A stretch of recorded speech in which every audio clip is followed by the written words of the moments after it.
मैं अपनी जिंदगी में बहुत खुश थी। सब कुछ बहुत अच्छा चल रहा था। 3 बेटों की माँ बन चुकी थी।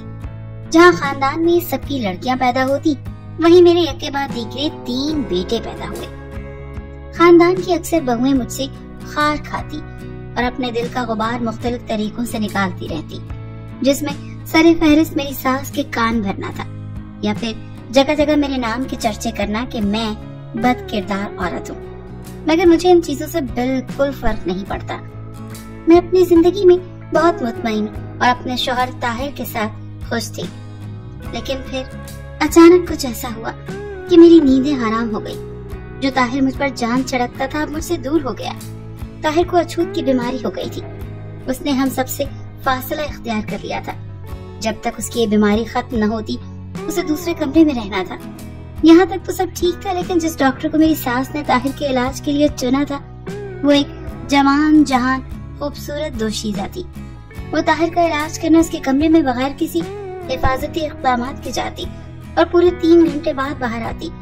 अंदर से ताहिर की हाय हाय की आवाजें बाहर तक सुनाई देती, जिससे महसूस होता कि ताहिर तकलीफ में है।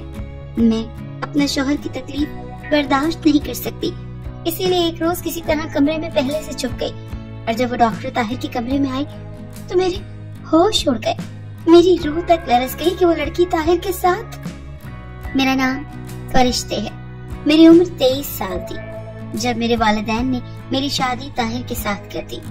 हम मिडिल क्लास लोग अपनी जिंदगी की परेशानियों से बहुत तंग आ जाते हैं, या फिर शायद हमारी जरूरियात पूरी नहीं होती। कभी कभार तो हमें इतनी घुटन होती है कि दुनिया का हर चेहरा धुंधला दिखाई देने लगता है। कोशिश के बावजूद भी हम खुश नहीं रह सकते। मेरा ताल्लुक भी ऐसे ही खानदान से था, जो ज़ाहिर लिबादा ओढ़े बहुत पुरसुकून नजर आता है, लेकिन बातनी तौर पर सीना चाक चाक होता है। मेरे अब्बा की साइकिलों की दुकान थी, जिससे बमुश्किल ही जिंदगी के औकात कार भुगत रहे थे। अम्मा कई बार अब्बा को कह चुकी थी कि तुम साथ में कोई और काम धंधा भी ढूंढ लो, जिसकी मुखालिफत मेरा भाई शकूर भरपूर तरह से करता। वो अक्सर कहता कि अब्बा की ये उम्र अब आराम की है और अम्मा तुम इसे और काम करने का बोल रही हो। तो अम्मा कभी कभी तो बहुत शर्मिंदा होती और कभी अपना सीना पीटना शुरू कर देती कि जब से मैं इस आदमी के साथ ब्याह कर आई हूँ, 2 वक्त की रोटी ढंग से नहीं मिली थी। हम 4 बहनें और 2 भाई थे। बहनों में मेरा तीसरा नंबर था, फिर शकूर का नंबर आता था। जब खाने वाले हाथ ज्यादा हों और कमाने वाले हाथ कम हों, तो हमेशा नौबत लड़ाई की होती है। खैर, जिंदगी के दिन यूं ही घिसट घिसट कर गुजर रहे थे। बहनें जवान हो गई तो अम्मा अब्बा का हाथ बटाने के लिए सिलाई कढ़ाई का काम शुरू कर दिया, जिससे घर के हालात कुछ बेहतर हो गए। हर रोज की लड़ाई झगड़े भी कम हो गए। सिलाई और कढ़ाई के लिए हमारे घर में हर वक्त औरतों का आना जाना लगा रहता था। एक औरत के तवस्सुत से मेरी दोनों बड़ी बहनों का रिश्ता एक ही घर में तय हो गया। अम्मा अब्बा ने जोड़ तोड़ कर जहेज के नाम पर 2-4 चीजें बनाई और दोनों बेटियों को रुखसत कर दिया। गरीब माँ बाप की बेटी रुखसत हो जाए, ये भी उनके लिए किसी नेमत से कम नहीं होता। मेरे माँ बाप का भी बोझ कम हो गया था। शकूर से छोटे गफूर ने भी एक होटल पर बैरागिरी शुरू कर दी थी। घर के हालात पहले से काफी बेहतर हो गए थे। अब अम्मा अब्बा को मेरे रिश्ते की फिक्र सता रही थी। फिर एक शाम जब मामूल का दिन था, अम्मा बरामदे में चूल्हे के पास बैठी रोटियां उतार रही थी। शकूर और गफूर आ गए और अब्बा आने वाले थे। दरवाजे पर दस्तक हुई। शकूर ने उठकर दरवाजा खोला और फिर हमारे घर में कोहराम बपा हो गया। अब्बा नहीं आए थे, अब्बा की लाश आई थी। सब कुछ जहाँ था वहीं का वहीं धरा रह गया। वर्कशॉप से वापस आते हुए एक ट्रक की टक्कर से अब्बा मौके पर ही दम तोड़ गए थे। अब्बा थे तो अम्मा को हमेशा उनसे कोई न कोई गिला ही रहता था। अब अब्बा नहीं थे तो ऐसा लगता था जैसे हम भरी दुनिया में बिना छत के मकान में रह रहे हैं। अब्बा जिस वर्कशॉप में काम करते थे, एक दिन उसका मालिक सफदर हमारे घर आया। उसने अम्मा से कहा कि मैं और कुछ तो नहीं कर सकता तुम लोगों के लिए, मगर इतना कर सकता हूँ कि तुम्हारी बेटी का रिश्ता ले लूं, अपने बेटे के लिए। अंधे को क्या चाहिए भला, 2 आंखें, और क्या। अम्मा दिलो जान से राजी हो गई थी और फिर बिना किसी जहेज के बड़ी सादगी से मेरा निकाह सफदर अंकल के बेटे ताहिर से हो गया।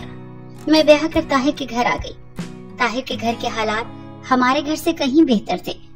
ताहिर अकलौता बेटा था। उसकी 2 बड़ी बहनें थी, दोनों शादीशुदा थी।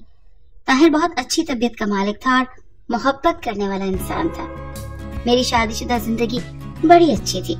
मेरी अम्मा और बहनें मेरी किस्मत पर रश्क करती थी, मगर शादी के चंद रोज बाद ही मुझे इस बात का अंदाजा अच्छी तरह हो गया था कि मैं इस घर में एक अनचाही बहू की हैसियत रखती हूँ। मेरी सास मेरे और ताहिर के रिश्ते से कुछ ज्यादा खुश नहीं थी, क्योंकि मेरे अब्बा के इंतकाल के बाद मेरे ससुर ने अपनी मर्जी से ताहिर का रिश्ता मुझसे तय कर दिया था और मैं बिना जहेज के भी इस घर में आई थी। शायद यही वजह होगी कि मेरी सास का रवैया मेरे साथ कुछ खिंचा खिंचा सा था, मगर ताहिर, मेरे ससुर और नंदे सब मेरे साथ बहुत अच्छा सलूक करते थे। इसीलिए मैंने सास के रवैये पर भी ज्यादा गौर फिक्र नहीं किया कि वक्त के साथ साथ खुद ही ठीक हो जाएंगी। शादी के 2 माह बाद ही मैं उम्मीद से हो गई। मेरी और ताहिर के लिए बहुत खुशी की बात थी।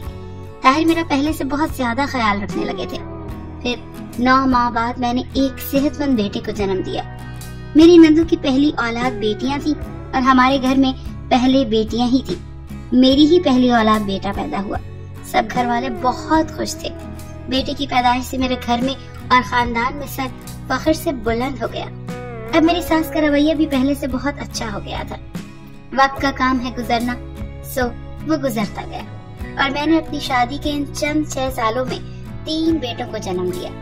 इन 6 सालों में जिंदगी में बहुत सी ऊंच नीच भी आई। शकूर की और मेरी छोटी बहन की भी शादी हो गई थी। मेरी अम्मी का इंतकाल हो गया और मेरे बाप जैसे शफीक ससुर भी अल्लाह को प्यारे हो गए थे। फिर मेरी जिंदगी में एक ऐसा मोड़ आया जिसने मेरी जात को बखेर कर रख दिया। मेरे शौहर को अछूत की बीमारी लग गई थी। ताहिर का इलाज होने लगा। डॉक्टर की हिदायत के मुताबिक कि घर में छोटे बच्चे भी हैं, कहीं ये बीमारी किसी और को न लग जाए। ताहिर को अलग कमरे में रखा जाए। हमने ऐसा ही किया। ताहिर का बिस्तर एक अलग कमरे में कर दिया। उसके बर्तन और कपड़े भी अलग रखे जाते थे, अलग ही धोए जाते थे। मैं अपनी तरफ से मुकम्मल कोशिश करती थी कि जितना परहेज कर सकूं उतना करूं। ताहिर को आए रोज डॉक्टर के पास लेकर जाना पड़ता था। ताहिर की हालत ऐसी न थी कि उसे रिक्शे में लेकर जाया जाता। मुझे गाड़ी किराए पर मंगवा कर ताहिर को अस्पताल लेकर जाना पड़ता। इस तरह एक चक्कर पर ही काफी खर्च हो जाता और घर का बजट भी कम रह जाता। आहिस्ता आहिस्ता हमारे माली हालात कमजोर होने लगे। ऐसे में एक दिन मेरी सास ने कहा कि वो एक नर्स को जानती हैं, उससे बात कर लेंगी ताकि वो घर आकर ताहिर के जख्म साफ करके पट्टी वगैरह कर दिया करे और दवाई या ड्रिप लगनी हो तो वो भी घर ही में लगा जाया करे। चलो, इससे डॉक्टर के पास आने जाने का खर्च बच जाएगा। मैंने भी कहा कि चलो ठीक है, आप कर लें इस नर्स से बात। मेरी सास खुद ही गई और उस नर्स से बात तय कराई। मेरी सास ने मुझे बताया कि उस नर्स का नाम साइमा है, वो कल से घर आया करेगी। अगले दिन रात के वक्त वो नर्स आई तो मैं उसे देखकर हैरान रह गई। वो जवान, जहान और खूबसूरत लड़की थी। उसने मुझे सलाम दुआ किया और ताहिर के कमरे में चली गई। मेरी सास भी उसके साथ ही अंदर चली गई थी। वो लड़की साइमा 2 घंटे तक अंदर कमरे में रहती, ताहिर की पट्टी करती, उसे दवा वगैरह देती और चली जाती। इसी तरह 2-3 माह गुजर गए। मैं अब ताहिर को दवा दारू का काम नहीं करती थी, मगर ताहिर मेरा शौहर था।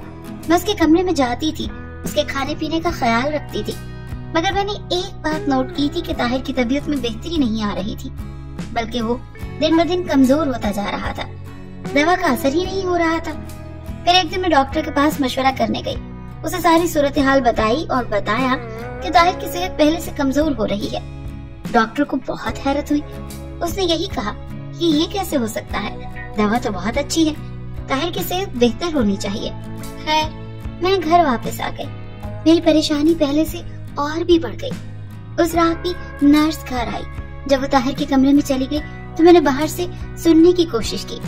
अंदर कमरे से ताहिर के कर्राहने की आवाजें आ रही थी। 2 घंटे गुजर गए और नर्स चली गई। उसके जाते ही मैं ताहिर के कमरे में गई। ताहिर बेसुध लेटा हुआ था, मगर एक चीज जिसे देखकर मेरा दिल धक से रह गया। ताहिर की आंखों से आंसू बहकर लाइन की सूरत में कानों तक गए हुए थे। मेरा दिल जैसे किसी ने मुट्ठी में ले लिया हो। ये क्या हो रहा है? वो लड़की ताहिर के साथ क्या कर रही है? न जाने इलाज के नाम पर क्या हो रहा है। मेरा ज़हन बहुत उलझ गया था। मैं अपने कमरे में आ गई। तमाम रात सोचते हुए गुजरी। एक पल के लिए भी मेरी आंख न लगी। कुछ तो गड़बड़ थी। मैं तमाम दिन यही सोचती रही कि मुझे क्या करना चाहिए, किससे कहूँ। मेरा सुहाग खतरे में था। वक्त रेत की तरह मेरे हाथ से फिसलता जा रहा था। शाम होने वाली थी, नर्स के आने का वक्त होने वाला था। मुझे कुछ और न सूझा। नर्स के आने में कुछ ही वक्त बाकी था तो मैं ताहिर के कमरे में चली गई और कपड़ों वाली अलमारी के पीछे छुप गई।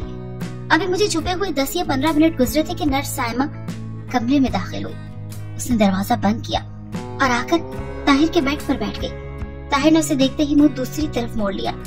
ये देखकर मैं दंग रह गई कि नर्स ने ताहिर को वो दवाई नहीं दी जो उसके लिए बेड की साइड पर रखी थी, बल्कि उसने अपने कोट की पॉकेट से कुछ दवाइयां निकाली और ताहिर को देने लगी। बात सिर्फ यहीं तक नहीं थी, नर्स ने तो हद कर दी। दवा देने के बाद उसने ताहिर की पट्टी की और ताहिर के साथ गलत भी किया। ये सब देखकर मेरा ऊपर का सांस ऊपर और नीचे का नीचे रह गया। तो इलाज के नाम पर यहाँ ये सब कुछ हो रहा था। मुझसे अब और बर्दाश्त नहीं हो रहा था। मैं अलमारी के पीछे से बाहर आ गई। वाह साइमा जी, बहुत अच्छा इलाज कर रही हैं आप तो। मैं भी कहूँ, मेरे शौहर की सेहत दिन ब दिन गिरती क्यों जा रही है। मैंने अलमारी के पीछे से निकलकर जैसे ही ये फकरा कहा, साइमा के चेहरे की रंगत ही बदल गई। वो फौरन उठ खड़ी हुई और जाने के लिए दरवाजे की तरफ बढ़ी तो मैंने आगे बढ़कर उसका रास्ता रोक लिया। ऐसे कैसे साइमा बीबी, तुम ऐसे नहीं जाओगी, बल्कि पुलिस के साथ जाओगी। अभी मैं पुलिस को फोन करती हूँ। धोखाधड़ी के इल्जाम में तुम्हें गिरफ्तार करवाऊंगी। मेरा इतना कहना था कि साइमा मेरे कदमों में गिर गई और मिन्नतें करने लगी कि मैं उसे माफ कर दूं। ये सब उसने मेरी सास के कहने पर किया। मैं एक बार फिर हैरान रह गई। इतनी देर में हमारी बातों की ऊंची आवाज सुनकर मेरी सास भी कमरे में आ गई। फिर क्या था, सारी साजिश की परतें एक एक करके खुल गईं। एक जमाने में साइमा ताहिर की मोहल्लेदार थी और बुरी तरह ताहिर पर फिदा थी। वो ताहिर से शादी करना चाहती थी, मगर मोहल्ले में उसकी शोहरत कुछ अच्छी ना थी। इसीलिए ताहिर इस रिश्ते पर राजी ना हुआ और साइमा दिल महसूस कर रह गई। बाद में ताहिर का रिश्ता मेरे ससुर ने अपनी मर्जी से मेरे साथ तय कर दिया। इस बात का मेरी सास को बहुत रंज था कि उसका इकलौता बेटा था। हजार चाव थे कि वो अपनी मर्जी से बेटे की दुल्हन ब्याह कर लाएगी। जब ताहिर बीमार हो गए तो मेरी सास ने साइमा से राब्ता किया। उससे मेरी सास 2 फायदे हासिल करना चाहती थी। एक तो बार बार ताहिर को डॉक्टर के पास ना लेकर जाना पड़े, दूसरा साइमा ताहिर की खिदमत करेगी तो ताहिर का खुद ब खुद दिल साइमा पर आ जाएगा। मगर यहाँ साइमा के साजिशी जहन ने प्लान बदल दिया और ताहिर को गलत दवाई देने लगी ताकि ताहिर को कभी आराम ना आए। वो चाहती थी कि अगर ताहिर उसका न हो सका तो मेरा भी ना रहे। इसीलिए ताहिर की सेहत दिन ब दिन गिरती जा रही थी, क्योंकि इलाज तो हो ही नहीं रहा था और ताहिर के साथ गलत भी करती रही। खैर, मैंने साइमा को जाने दिया और उसे माफ कर दिया। अब मैं पूरी तवज्जो और एहतियात के साथ खुद ताहिर के सब काम करने लगी थी और 1 माह में ही ताहिर की सेहत बेहतर होने लगी थी। इस वाक़े के बाद मेरी सास बहुत शर्मिंदा हो गई। वो बहुत खामोश रहने लगी थी और साइमा वो ताहिर के पास बगैर किसी एहतियाती तदाबीर के जाती थी। मैंने सुना था कि वो जिस अस्पताल में नर्स थी अब उसी अस्पताल में दाखिल थी। उसका इलाज हो रहा था क्योंकि उसे भी अछूत की बीमारी लग चुकी थी। वो अपने किए की सजा भुगत रही थी। ठीक ही कहते हैं, कुदरत की लाठी बेआवाज होती है।